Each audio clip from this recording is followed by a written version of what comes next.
While exploring an abandoned school building, I stumbled upon a relic of the past.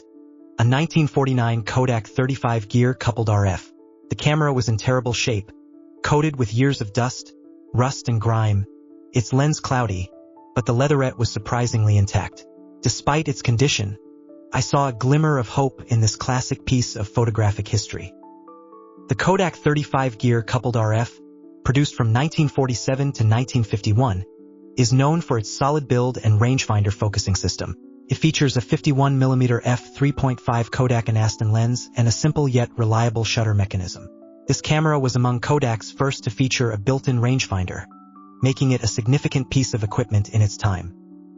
After carefully cleaning and restoring the camera, I loaded a roll with 15 exposures of Ilford Delta 400 film and headed to First Friday in Steubenville, Ohio to test it out.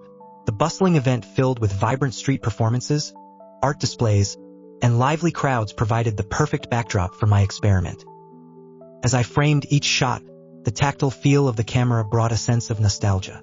The mechanical click of the shutter was gratifying, a stark contrast to the digital world we live in today. The Ilford Delta 400, known for its fine grain and sharpness, captured the essence of the scenes with a certain charm. The results, while not amazing, still made me happy.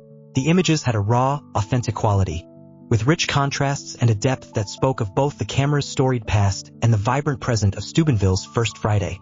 This old Kodak, once forgotten and neglected, had found new life and purpose, proving that even in a digital age, the magic of analog photography still holds a special place.